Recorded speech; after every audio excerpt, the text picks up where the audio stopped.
नमस्कार, हिमाचल अभी से मैं दिव्या। पेश है आज के मुख्य समाचार। हिमाचल में एक और corona positive, isolation centre Baijnath में किया शिफ्ट। हिमाचलियों को घर वापस ला रहे एचआरटीसी चालकों परिचालकों की मौत पर 50 लाख अनुग्रह राशि देगी सरकार। बाहरी राज्यों में फंसे लोगों को हिमाचल लाने के लिए नोडल अधिकारी के नंबर जारी। कोरोना वायरस के बीच अब 14 दिन तक घर नहीं जाएंगे मालवाहक वाहनों के चालक और हेल्पर। ऊना में सोशल डिस्टेंसिंग के बारे में समझा रही पुलिस से उलझा दुकानदार, दर्ज हुआ केस। डीजीपी ने दी नसीहत, लॉकडाउन के नियमों का पालन न किया तो कीमत समाज को चुकानी पड़ेगी। कोरोना मरीज के अंतिम संस्कार पर विवाद, सीएम जयराम बोले मामले की जांच होगी। कोरोना संकट के बीच लाइव वेबकास्ट के माध्यम से दलाई लामा की 2 दिवसीय टीचिंग 16 मई से। नगरोटा बगवा में रेलवे ट्रैक के पास मिला अधजला शव, नहीं हो पाई पहचान। प्रदेश में कुछ इलाकों में बिगड़ा मौसम, कल भी बारिश के आसार, फसल को नुकसान। अब समाचार विस्तार से। आपके स्वास्थ्य का प्रहरी श्री बालाजी हॉस्पिटल, कांगड़ा, हिमाचल प्रदेश में पिछले 3 दिनों से लगातार कोरोना पॉजिटिव मामले सामने आ रहे हैं। आज बुधवार को जिला कांगड़ा में एक व्यक्ति कोरोना पॉजिटिव पाया गया है। इसका sample doctor Rajendra Prasad medical college अस्पताल टांडा में जांच के लिए लगाया गया था, जिसकी आज रिपोर्ट कोरोना पॉजिटिव पाई गई। युवक को आइसोलेशन सेंटर बैजनाथ में शिफ्ट कर दिया गया है। 38 वर्षीय युवक दुबई से दिल्ली पहुंचा था और वहां पर वह इंद्रमीत सिंह नाम के व्यक्ति के घर पर रहा। उसके बाद गत 27 अप्रैल को दिल्ली से लौटा। वह कांगड़ा से सटे जमानाबाद का रहने वाला है। कोरोना पॉजिटिव युवक के साथ दिल्ली से कांगड़ा एक गाड़ी में सवार होकर 4 और युवक भी आए थे। इनमें 2 धर्मशाला की बरवाला पंचायत, एक कांगड़ा से सटे बीरता व एक देहरा गोपीपुर की कल्लर पंचायत का रहने वाला है। टांडा में 50 सैंपल जांच के लिए लगाए गए थे। इनमें से 46 नेगेटिव, 1 पॉजिटिव तथा 3 सैंपल रद्द हो गए। युवक के प्राथमिक संपर्क में 24 लोग आए हैं। इसी बीच सीएम जयराम ठाकुर ने कहा, कांगड़ा में एक और मरीज में कोरोना की पुष्टि हुई है। बाहरी राज्यों से आ रहे लोगों के लिए अब एक्टिव केस फाइंडिंग की तरह इनके चेकअप और निगरानी के लिए सख्ती से अभियान चलाएगी। बाहर से आने वाले लोगों को भी अपने परिवार का ख्याल रखने की जरूरत है।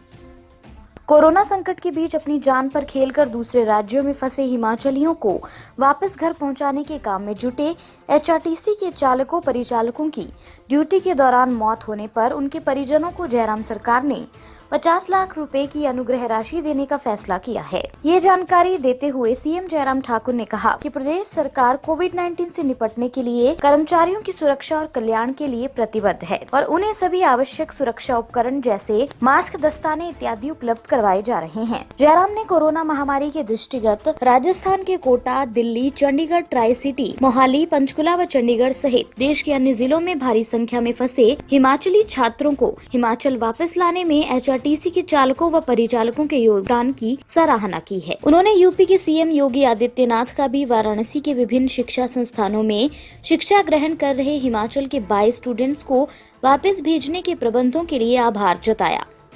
दूसरे राज्यों में फंसे हिमाचलियों को लाने और प्रदेश में फंसे दूसरे राज्यों के लोगों को भेजने की कवायद में जुटी सरकार ने राज्यवार नोडल अफसरों की तैनाती कर नंबर जारी किए हैं। 16 आईएएस और एचएएस अफसरों को सीयूजी नंबर दिए गए हैं। उन्हें दूसरे राज्यों के नोडल अधिकारियों के साथ साझा किया जा रहा है। 11 हेल्पलाइन नंबर भी जारी किए गए हैं। इन नंबरों पर लोग जानकारी दर्ज करवा सकते हैं। राज्य नोडल अधिकारी व प्रमुख सचिव राजस्व ओंकार शर्मा ने बताया कि अधिकारियों को बाहर फंसे लोगों को लाने और यहां से भेजने और रेलवे व अन्य राज्यों के अधिकारियों से संपर्क करने के लिए जारी किए गए हैं। लोगों को जानकारी साझा करने को 11 हेल्पलाइन नंबर जारी किए गए हैं। हेल्पलाइन नंबर 0177262204 या 017726298688, फैक्स नंबर 017726211154 पर संपर्क किया जा सकता है। हिमाचल और अन्य राज्यों में जाने वाले मालवाहकों के चालक व हेल्पर 14 दिन तक अपने घर नहीं जाएंगे। वे या तो यूनियन के कमरे में रहेंगे या गाड़ियों में। इन्हें क्वारंटाइन नहीं किया जाएगा, जिससे प्रदेश में मालवाहकों की आवाजाही बनी रहेगी। सरकार ने मालवाहक ट्रकों के साथ जाने वाले क्लीनरों की सुरक्षा को लेकर ट्रक यूनियन तथा बाहरी राज्यों से माल मंगवाने वाले कारोबारियों को एडवाइजरी जारी की है। ट्रक चालकों को हैंड सैनिटाइजर, साबुन और बेहतर क्वालिटी के मास्क दिए जाएंगे, जिससे वे कोरोना संक्रमण से अपना बचाव कर सके। चालकों और क्लीनरों को सख्त निर्देश दिए गए हैं कि ट्रक में हेल्पर के अलावा अन्य कोई व्यक्ति नहीं बिठाया जाएगा। यदि निरीक्षण में कोई अन्य व्यक्ति बैठा पाया जाता है तो सख्त कार्रवाई की जाएगी।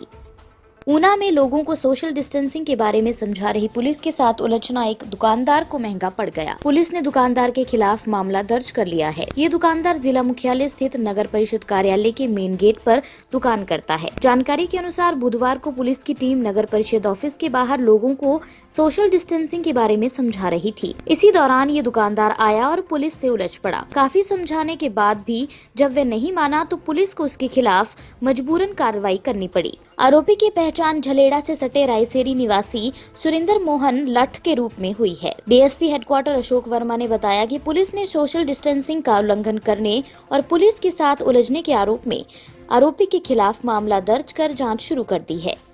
अन्य समाचार ब्रेक के बाद।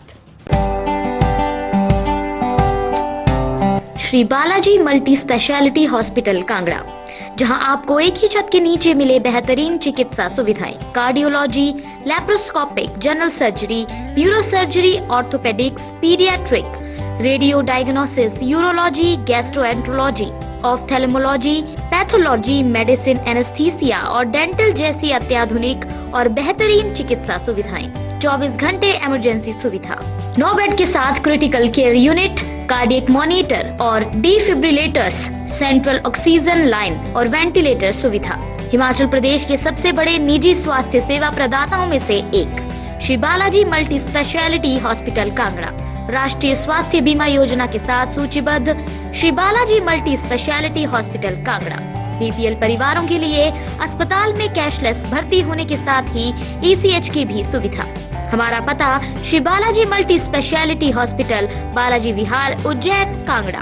संपर्क करें 9218411108 पर। Shri Balaji multi speciality hospital Kangra.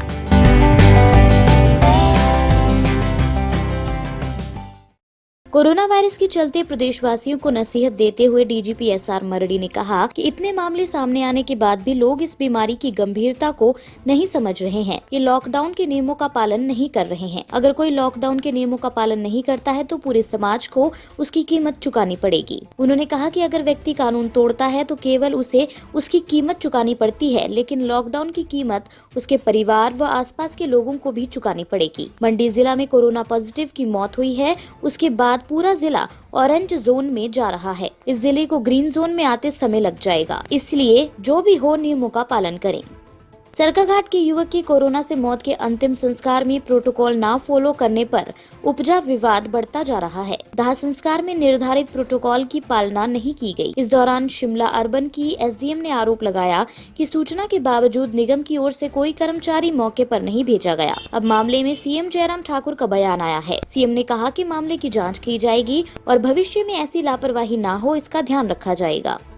वहीं जिला प्रशासन के आरोपों का नगर निगम संयुक्त आयुक्त ने खंडन किया है। उन्होंने कहा कि कोविड-19 की गाइडलाइन के आधार पर नगर निगम के कर्मचारियों ने काम किया है। आईजीएमसी से लेकर शमशान घाट तक सैनिटाइजिंग की गई। निगम आयुक्त का दावा है कि 2 वाहनों के साथ 6 कर्मचारी मौके पर तैनात थे।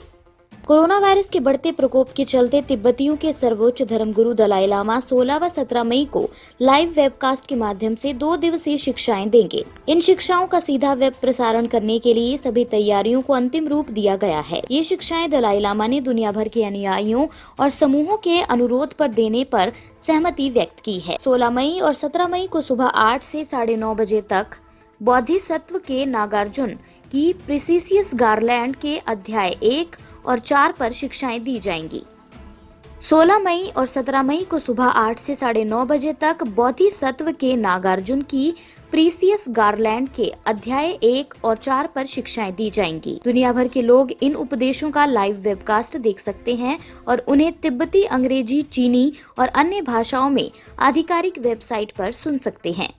कोरोना के कहर के बीच बुधवार सुबह नगरोटा बगवा में एक अधजला शव बरामद हुआ है। सूचना मिलने पर पुलिस मौके पर पहुंची और घटनास्थल का मुआयना किया। रेल पुलिस को भी मौके पर बुलाया गया। जानकारी के अनुसार बुधवार सुबह नगरोटा बगवा रेलवे स्टेशन से थोड़ी दूर पर रेल लाइन ट्रैक के साथ ही एक अधजला शव लोगों ने देखा और पुलिस को सूचना दी। थाना प्रभारी भारत भूषण के नेतृत्व में पुलिस दल ने मौके का मुआयना किया। शव रेलवे ट्रैक के पास पड़ा होने के कारण रेलवे पुलिस को मौके पर बुलाया गया। पुलिस मामले की जांच कर रही है। अभी तक शव की पहचान नहीं हो पाई है। येलो अलर्ट के बीच बुधवार को प्रदेश के अधिकांश क्षेत्रों में मौसम साफ रहा, लेकिन कुछ इलाकों में गर्जना के साथ बारिश हुई। जिला कांगड़ा और इसके आसपास के इलाकों में शाम के समय हुई बारिश से गेहूं की फसल को नुकसान हुआ है। मौसम विज्ञान केंद्र शिमला ने गुरुवार को प्रदेश के कुछ क्षेत्रों में बादल बरसने का पूर्वानुमान जताया है। शुक्रवार को पूरे प्रदेश में मौसम साफ रहने के आसार हैं। मैदानी जिलों ऊना, बिलासपुर, हमीरपुर और कांगड़ा में 11 मई तक मौसम साफ रहने की संभावना जताई गई। खराब मौसम और बर्फबारी के चलते 4 दिन बंद रहा रोहतांग दर्रा बुधवार को बीआरओ ने बहाल कर दिया है। रोहतांग दर्रा बहाल होने से कुल्लू मनाली में फंसे किलाड़ पांगी के विद्यार्थियों सहित लाहौल घाटी के किसानों और बागवानों को बड़ी राहत मिली है। रोहतांग मार्ग बर्फबारी के बाद हिमखंड गिरने व भूस्खलन होने के कारण 4 दिन से बंद था। इसी के साथ आज के समाचार यहीं समाप्त होते हैं। धन्यवाद। आपके स्वास्थ्य का प्रहरी श्री बालाजी हॉस्पिटल, कांगड़ा, हिमाचल।